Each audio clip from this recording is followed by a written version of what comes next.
Hoy vamos a psicoanalizar las últimas ruedas de prensa de Florentino Pérez y entender por qué actúa de esta manera.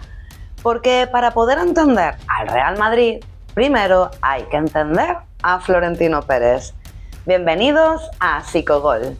Bienvenidos a Psicogol, donde la mente entrena al campeón antes de pisar el campo. Psicogol, Psicogol, jugadores, entrenadores, familias y pasión, el fútbol que no se ve, contado desde dentro. Bienvenidos a Psicogol.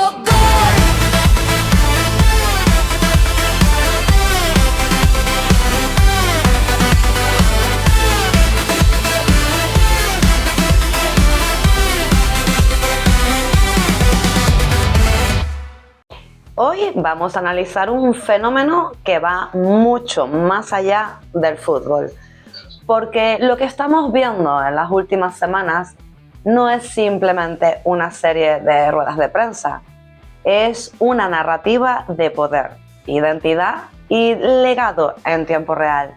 Y el protagonista de todo esto es Florentino Pérez, en un momento muy concreto de su carrera. Una etapa donde no solo habla como presidente, sino también como candidato, como figura de continuidad y como alguien que siente que está defendiendo una obra histórica. Y aquí es donde todo se vuelve interesante psicológicamente. Porque cuando una persona con décadas de poder entra en fase de reafirmación pública, el discurso deja de ser solo informativo, empieza a ser identitario. Y lo que estamos viendo no es únicamente gestión deportiva, es una defensa del propio relato personal. En el caso del Real Madrid, no estamos hablando de un club cualquiera, estamos hablando de una institución global con una carga simbólica enorme, donde el presidente no es solo un gestor, sino una figura casi histórica. Y eso es clave para entender todo lo demás. Porque cuando una persona ocupa ese tipo de posición durante tanto tiempo, ocurre algo muy concreto a nivel psicológico. La identidad personal y la institución se fusionan. Ya no existe una separación clara entre yo hago esto y esto es lo que soy. Empieza a aparecer algo más profundo. Sin mí, esto pierde sentido. Y esto en líderes de altísimo nivel es extremadamente frecuente. En este último mes, en sus comparecencias y declaraciones, Florentino ha reforzado una serie de ideas recurrentes. La continuidad del proyecto, la defensa del club frente a presiones externas, la idea de que su modelo necesita protección y la percepción de que su figura sigue siendo estructural.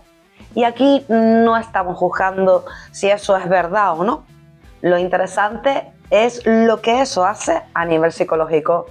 Porque cuando una persona entra en modo candidatura o reafirmación, el ego no se apaga, se activa. Y se activa en modo narrativa. Ya no es solo gestión, es legitimación. Aquí aparece un arquetipo muy claro, el guardián del imperio. Una figura que no solo dirige la institución, sino que siente que la protege de fuerzas externas. Esto genera una narrativa muy potente. Yo protejo, yo defiendo, yo sostengo, yo evito el colapso. Y este tipo de narrativa convierte cualquier crítica en algo más grande. No es no estoy de acuerdo contigo, es estás poniendo en riesgo algo mayor. Y eso amplifica la intensidad del discurso de forma natural.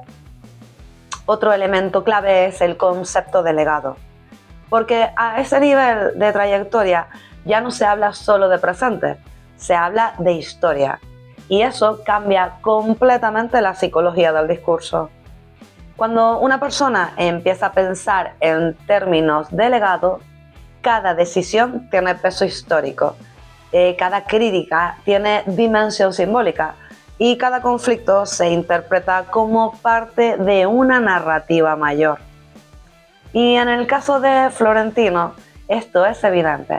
Su figura ya no se percibe solo como presidente actual, se percibe como arquitecto de una etapa del club y eso genera algo muy potente, la necesidad de control del relato. Porque el legado no es solo lo que hace, sino cómo será recordado.